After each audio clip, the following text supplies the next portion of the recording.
परिचय। मीरा, जैसे कि हम पहले ही चर्चा कर चुके हैं कि आधुनिक जीव वर्गीकरण का मूल कैरोलस लिनियस के कार्यों में है, जिन्होंने प्रजातियों को उनके सामान्य शारीरिक विशेषताओं के अनुसार वर्गीकृत किया। 5 किंगडम वर्गीकरण के अनुसार सजीवों को निम्न समूहों में वर्गीकृत किया गया है: मोनेरा, प्रोटिस्टा, कवक, पादप और जंतु। हम पहले ही मोनेरा जगत के बारे में चर्चा कर चुके हैं। अब हम प्रोटिस्टा तथा कवक के बारे में चर्चा करेंगे।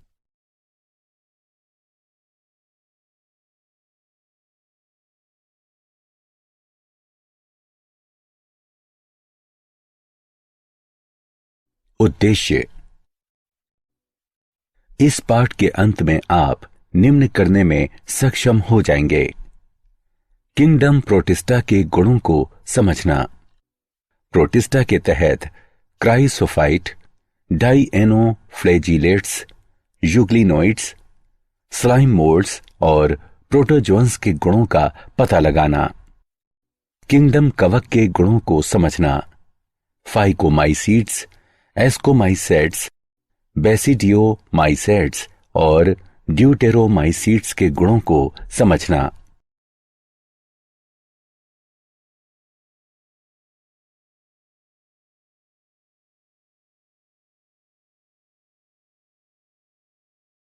Kingdom protista. प्रोटिस्टा यूकेरियोटिक सूक्ष्म जीवों का विविध समूह है। सभी एक कोशिकीय यूकेरियोटों को प्रोटिस्टा के अंतर्गत रखा जाता है, लेकिन इस जगत की सीमाएं अच्छी तरह से परिभाषित नहीं हैं। प्रोटिस्टा शब्द को सर्वप्रथम अर्नस्ट हैकल ने 1866 में प्रयोग किया था। प्रोटिस्ट या तो एक कोशिकीय हैं या वे बिना विशेष ऊतकों के बहुकोशिकीय सरल संगठन हैं। ये सरल कोशिकीय संगठन प्रोटिस्ट को अन्य यूकेरियोटों जैसे कि कवक, जंतु और पौधों से अलग करता है। यूकेरियोट होने के कारण प्रोटिस्ट कोशिका के शरीर में सुपरिभाषित नाभिक और अन्य झिल्ली युक्त अंग होते हैं। कुछ में फ्लैजिला या सिलिया होते हैं। प्रोटिस्ट कोशिका संलयन और युग्मनज गठन की प्रक्रिया द्वारा अलैंगिक और लैंगिक प्रजनन करते हैं। प्रोटिस्ट जल जैसे कि किसी भी तरल वातावरण में रह सकते हैं। शैवाल जैसे कई प्रोटिस्ट प्रकाश संश्लेषक होते हैं और प्लवक के रूप में विशेष रूप से समुद्र जैसे परितंत्र में महत्वपूर्ण प्राथमिक उत्पादक होते हैं। अन्य प्रोटिस्ट जैसे कि किनेटोप्लास्टिड्स और एपिकोम्प्लेक्सा मानवों में मलेरिया और नींद की बीमारी जैसे गंभीर रोगों के लिए जिम्मेदार हैं। उन्हें प्रोटिस्ट के तहत क्राइसोफाइट, डाइएनोफ्लैजिलेट्स, यूग्लिनोइड्स, स्लाइम मोल्ड्स और प्रोटोजोअन्स में विभाजित किया जा सकता है।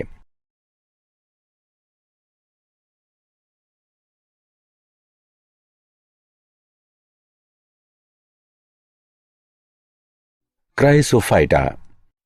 सुनहरा शैवाल या क्राइसोफाइटा एक बड़ा समूह है जो समुद्री वातावरण में और मीठे जल में पाया जाता है।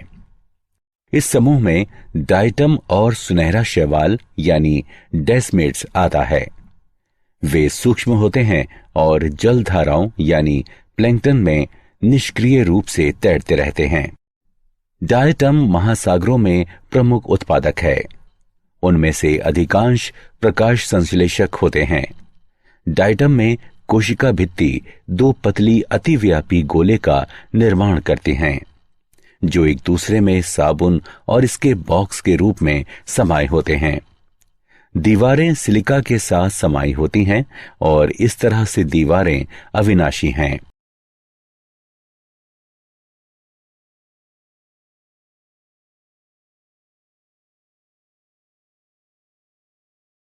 डाइएनोफ्लैजिलेट्स। डाइएनोफ्लैजिलेट्स फ्लैजिलेट प्रोसिस्ट के बड़े समूह हैं।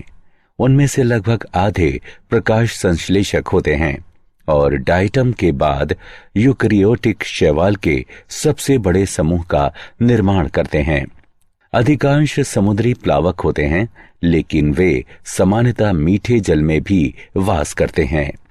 उनकी कोशिकाओं में उपस्थित पिगमेंट्स के कारण वे पीले, हरे, भूरे, नीले या फिर लाल दिखाई देते हैं।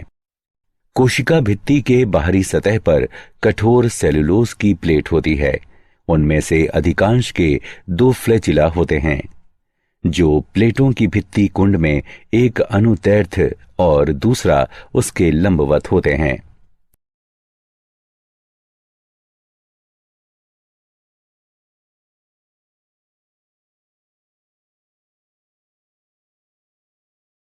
यूग्लिनोइड। यूग्लिनोइड फ्लैजिलेट्स समूह के सबसे प्रसिद्ध समूह हैं, जो सामान्यतः कुछ समुद्री और एंडोसिम्बियोटिक सदस्यों के साथ मीठे जल में पाया जाता है, विशेष रूप से जब ये कार्बनिक पदार्थों से भरपूर होते हैं। कोशिका भित्ति के अलावा उनमें प्रोटीन युक्त परत होती है, जो झिल्ली यानी पेलिकल कही जाती है तथा जो उनके शरीर को लचीला बनाती है। उनमें 2 फ्लैजिला, एक छोटी और एक लंबी होती है।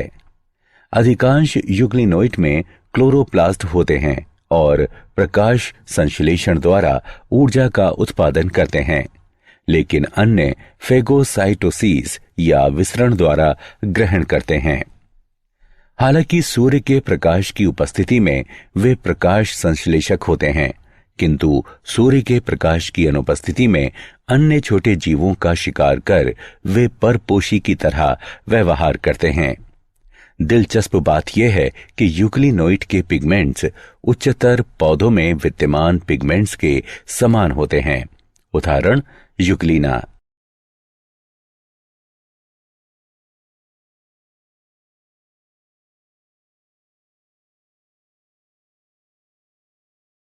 अवंपक कवक। अवंपक कवक मृतपोषी प्रोटिस्ट हैं। अवंपक कवक कवक के सदृश जीव हैं, जो प्रजनन के लिए बीजाणु का उपयोग करते हैं। कुछ अवंपक कवक के जीवन चक्र के दौरान वे जिलेटिन के हिस्से के रूप में प्रतीत होते हैं, इसलिए इसका नाम अवंपक है। अवंपक कवक सारी दुनिया में पाए जाते हैं और वैसे सूक्ष्म जीवों का भक्षण करते हैं जो मृत पादपों में निवास करते हैं। आमतौर पर ऐसे जीव मिट्टी, लॉन और सामान्यतः पर्णपाती वनों में पाए जाते हैं। उष्ण कटिबंधीय क्षेत्रों में वे भी पुष्पण, फल पर और वायवीय स्थितियों में सामान्य हो जाते हैं। उदाहरण पेड़ के मंडप में, शहरी क्षेत्रों में वे गीली घास पर या गटर में कवक पत्ती में भी पाए जाते हैं। अधिकांश अवंपक कवक कुछ सेंटीमीटर के भी छोटे होते हैं, लेकिन कुछ प्रजातियां आकार में कई वर्ग मीटर और द्रव्यमान में 30 ग्राम तक पहुंच सकती हैं। कई के रंग पीले, भूरे और सफेद होते हैं। पृथ्वी के समशीतोष्ण क्षेत्रों के वनों में प्राकृतिक रूप से एवं कक्षाओं और प्रयोगशालाओं में सबसे अधिक पाए जाने वाले अवंपक कवकों में पीले फायसारम पोलीसेफलम हैं।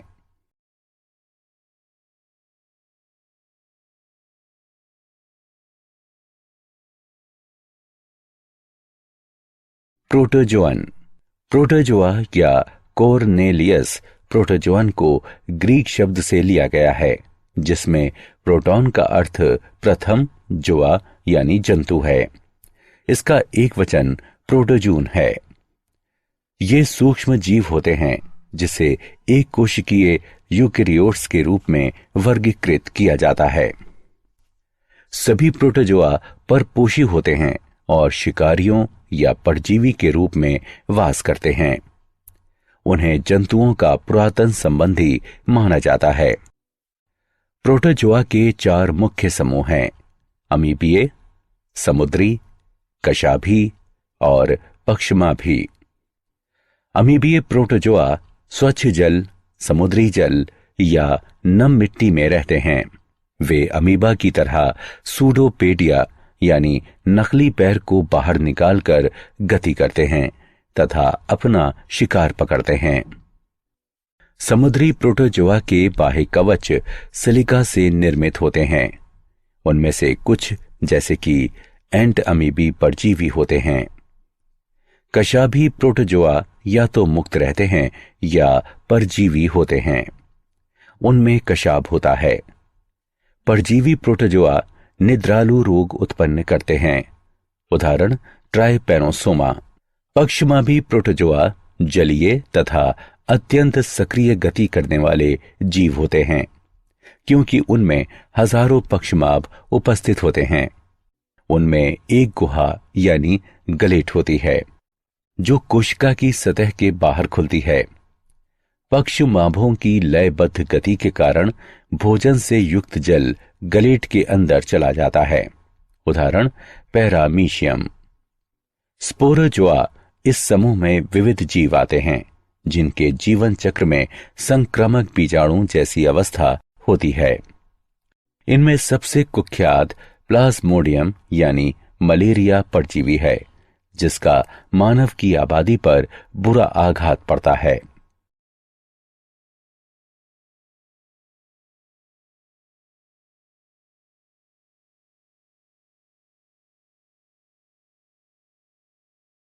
कवक फंजाई जगत। ये बहुकोशिकीय तथा परपोषी घटकों का जगत है। उदाहरण यीस्ट, म्यूकर, अगेरिकस इत्यादि। कवक मृदा, वायु, जल तथा पादपों एवं जंतुओं में परजीवी के रूप में उपस्थित होते हैं। ये हरित कवक विहीन अंग होते हैं। उनका शरीर तंतुमयी होता है। कवक एक कोशिकीय जीव है जिसका उपयोग ब्रेड तथा बियर बनाने में किया जाता है। उदाहरण यीस्ट। ये परपोषी हो सकते हैं जो मृतजीवी या परजीवी हो सकते हैं। फंजाई की कोशिका भित्ति में काइटन तथा पॉलीसेकेराइड होते हैं। ये बीजाणु उत्पन्न करने वाले पर्णहरित विहीन अंग होते हैं, जैसे mildew, Rhizopus, Mucor, bracket fungi, morel तथा मशरूम। कुछ कवक रोग उत्पन्न करते हैं, जैसे पक्सीनिया द्वारा उत्पन्न रस्ट तथा स्मस्ट रोग उस्टीलागो द्वारा उत्पन्न होते हैं। पेनिसिलियम से प्रतिजैविक यानी एंटीबायोटिक बनाए जाते हैं। कवक लाइकेन में शैवाल के साथ सहजीवी संबंध बनाता है। फंजाई में लैंगिक जनन, कायिक खंडन, विखंडन, मुकुलन, निषक्तांड, ओस्पोरा, युग्माणु, एंस्कस बीजाणु तथा बेसिडियम बीजाणु इत्यादि द्वारा होता है। बीजाणु उत्पन्न करने वाले अंग फलनकाय अंग कहलाते हैं। फंजाई 4 प्रकार के होते हैं: फाइकोमाइसिटीज, एस्कोमाइसिटीज, बेसिडियोमाइसिटीज तथा ड्यूटिरोमाइसिटीज।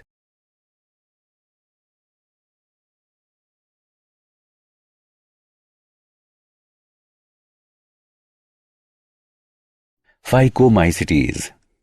फाइकोमाइसिटीज जलीय आवासों, नम और सीलन वाले स्थानों में सड़ी गली लकड़ियों पर अथवा पादपों पर अविकल्पी परजीवी के रूप में पाए जाते हैं। माइसीलियम अपटीय एवं कोइनोसाइटिक होता है।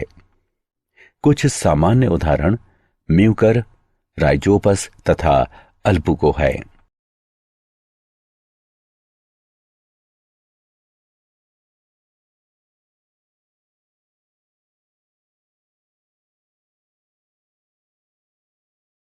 एस्कोमाइसिटीज। एस्कोमाइकोटा फंजाई जगत का एक विभाजन या संघ है तथा डिकारिया उपजगत है। इसके सदस्यों को सामान्यतः थैली फंजाई भी कहते हैं। 64,000 प्रजातियों से अधिक के साथ फंजाई सबसे बड़ा संघ है। इस फंगल समूह की परिभाषित विशेषता एस्कस है, जिसे ग्रीक शब्द यानी एस्कोस से लिया गया है, जिसका अर्थ थैला अथवा वाइन स्किन है। जो एक सूक्ष्म लैंगिक संरचना है जिसमें गतिहीन बीजाणु, जिसे एस्कोस्पोर कहते हैं, का निर्माण होता है। वे मृतजीवी, अपघटक, परजीवी अथवा शमलरागी यानी गोबर पर उगने वाले होते हैं। माइसीलिया शाखित एवं पटीय होते हैं। एस्कोमाइसिटीज औषधीय महत्व के यौगिकों जैसे कि प्रतिजैवी एवं रोटी बनाने, अल्कोहलिक पेय तथा पनीर के स्रोत के रूप में मनुष्य के लिए आवश्यक है, किंतु मानव तथा पादपों के रोकवाहक होते हैं।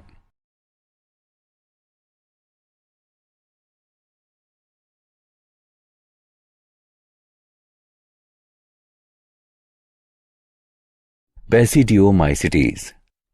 बेसिडियोमाइकोटा, जो फंजाई जगत के अंतर्गत एस्कोमाइकोटा के साथ दिकारिया उपजगत, जो उच्चतर फंजाई कहलाता है, दो वृत्त संघों में से एक है। बेसिडियोमाइकोटा के अंतर्गत mushroom, puffball, stinkhorn, bracket fungi, अन्य polypore, jelly fungi, boletes, chanterelles, earthstars, smut, bunts, rust, दाप्रण यीस्ट तथा मानव रोगवाहक यीस्ट क्रिप्टोकोकस आते हैं। वे परजीवी के रूप में मृदा में, लट्ठे में तथा पेड़ के ठूंठ पर तथा जीवित पेड़ों पर उगते हैं। उदाहरण रस्ट तथा स्मट। माइसिलियम शाखित एवं पटीय होते हैं। बेसिडियोमाइकोटा तंतुमयी फंजाई है, जो यीस्ट का निर्माण करने वाले फंजाई को छोड़कर बाकी सभी हाइपा से निर्मित होते हैं। बेसिडियोपोर बेसिडियम यानी बहुवचन बेसिडिया, इन पर बाह्यता उत्पन्न होते हैं। बेसिडिया फल वाले पौधे के शरीर में व्यवस्थित होते हैं, जिसे बेसिडियोकार्प्स कहते हैं। इसके कुछ सामान्य सदस्य अगेरिकस यानी मशरूम, उस्टिलागो यानी स्मट तथा पक्सीनिया यानी रस्ट फंजाई हैं।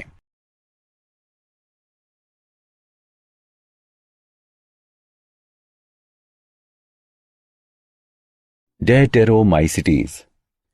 ड्यूटेरोमाइकोटा द्वितीय फंजाई के लिए ग्रीक शब्द। इसको कभी किंगडम फंजाई का औपचारिक संघ समझा जाता था। इसकी लगभग 25,000 प्रजातियां हैं, जिसका वर्गीकरण ड्यूटेरोमाइकोटा में किया जाता है। फंजाई इम्परफेक्टी अथवा इम्परफेक्ट फंजाई, जो ड्यूटेरोमाइकोटा के नाम से जाना जाता है, फंजाई है। वैसे फंजाई जो प्रतिजैविक पेनिसिलिन को उत्पन्न करते हैं तथा जो एथलीट फूड तथा यीस्ट में संक्रमण उत्पन्न करते हैं, इम्परफेक्ट फंजाई हैं। इसके कुछ सदस्य मृतजीवी अथवा परजीवी होते हैं, जबकि उनमें से अधिकांश कूड़े का विघटक होते हैं, जो द्रव्य चक्रण में सहायता करते हैं। इसके कुछ उदाहरण उल्टरेनिया, कोलेटोट्राइकम तथा ट्राइकोडर्मा हैं।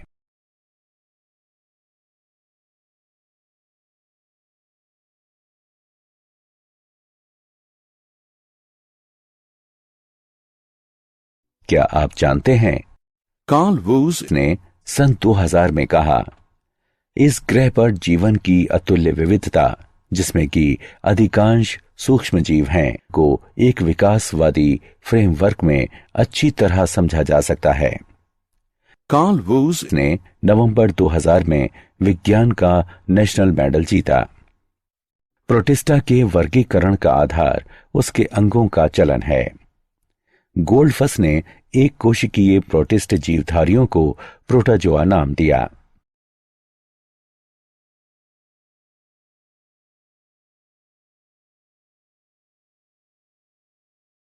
सारांश। आइए हमने जो कुछ सीखा है उसे संक्षेप में दोहराएं। बैक्टीरिया पोषण की विधि में स्वपोषी अथवा परपोषी हो सकते हैं।